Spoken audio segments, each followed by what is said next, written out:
After pala namin mag-church, dito kami pumunta sa Angels Field Nature and Sanctuary. And super ganda ng place, sobrang tahimik. And yung parking nila, ayan, sobrang lawak din ng parking, kaya huwag kayong mag-alala kapag may dala kayong sasakyan. Let's go! Iwo-walk-in tour ko kayo sa loob para sa mga gustong pumunta, para makita nyo rin kung ano yung mga dadatan nyo dito. Dito sa entrance nila, akala mo talaga walang tao kasi sobrang tahimik. Sobrang kakaiba din ang design niya. Hindi siya yung pangkaraniwang pasyalan. Parang meron din siyang mini chapel sa loob. Kung nakikita niyo yung banda sa taas, ayan ata yung mini chapel nila. Then habang naglalakad ka, meron kang makikitang mga ganito, mga short Bible verse. Diba? Sobrang unique. And ito naman yung daan papasok. Sobrang ganda ng pathway nila. Sobrang ganda ng vibes. And kakaiba siya ha. Hindi siya yung typically na pasyalan talaga. Sobrang ganda ng mga pader, ng lightning. Sobrang ang lakas maka-IG picture, ganun.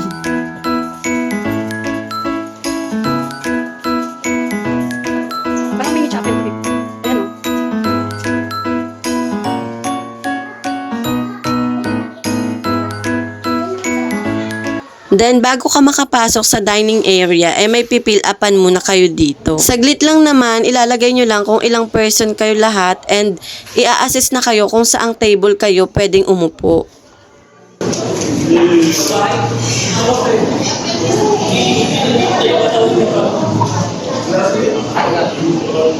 May nag-assist na pala sa'yo, nagtanong pa ako kung saan kami magda-dine in.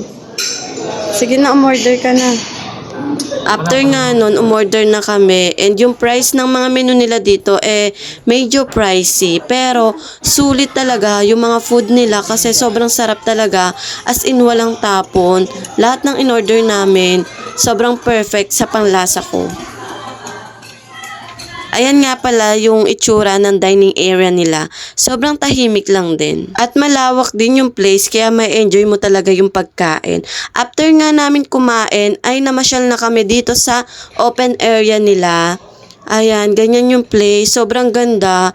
Sobrang enjoy ka talaga dito kasi after mo kumain, pwede kang pumasyal dito sa outdoor area nila. Dito nga pala sa labas, para siyang mini farm. Kaya marami kayong makikitang animals like may mga duck, may mga goat, ano pa ba, may turtle. So yun yung mga nakita namin. Sobrang laki din ng place nila and malawak, kaya mai-enjoy mo talaga yung labas. Ang sarap lang magpahangin, so magpa-fresh after kumain, maglakad-lakad. Tignan nyo, ang cute ng mga bibe, nakagala lang sila dyan. Pwede rin pala kayo makipag-interact mismo sa mga animals dito kasi meron silang food na binibenta, 10 pesos lang per cup. So pwede nyong pakainin yung mga duck and yung mga goat dito.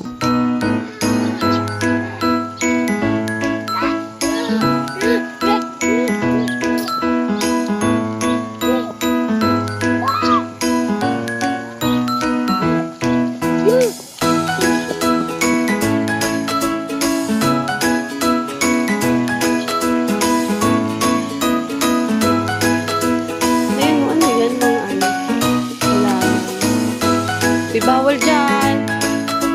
Hindi ka dito.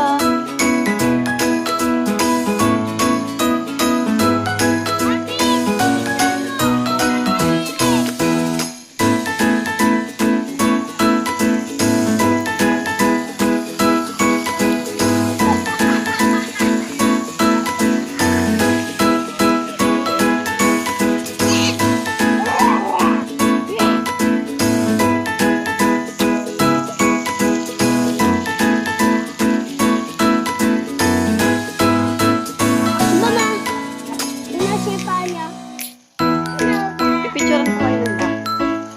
Diyan ka lang.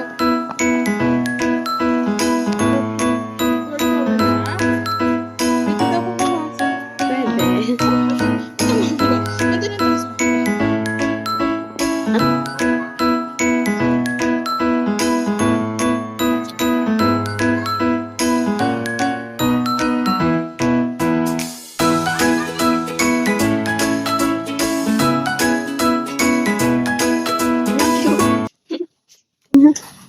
Hello.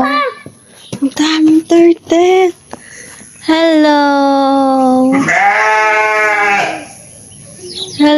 turtle. Mami, ginanon ko siya itong malait. Ito wala lumalabas siya. Cute. Nawakan mo. Meron pa? Ang Ano cute. to? Ang cute. Oh, nadaganan na ng mga ibo. Ang ganda, no? Se, Uy, wag mong lapitan doon. Bakit hindi to? takot si Mami. Huwag mo takot.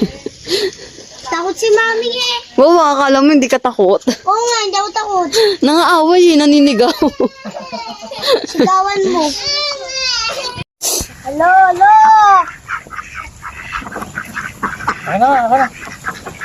Uy, Sige na si Pris. upo kayo, Daddy. Upo. Daddy, dito ka. Si Primo, bigyan mo, bigyan.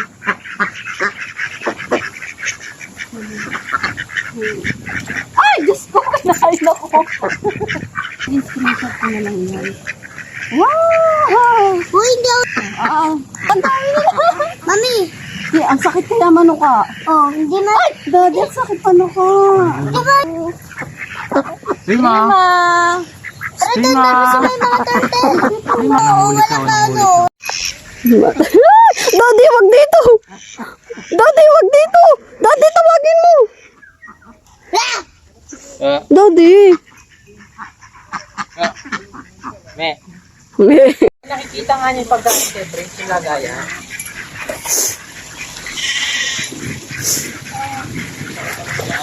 Ang ganda, ang dami nila. Wala pa tayong picture sa mga kambing. Na turtle. Naiyak na siya, oh. Nagluluwa. Doon. Nakausap mo yung turtle? Mami, yun nai-stop.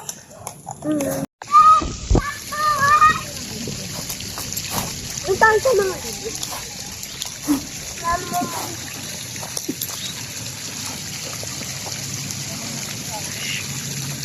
Papuntay mo nga siya sa baby. Halika dito tayo sa baby.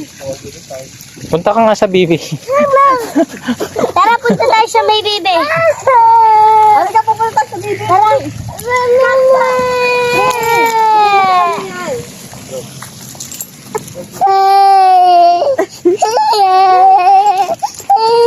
Tara dito, bigyan mo sa baby. Bigay mo sa kanya.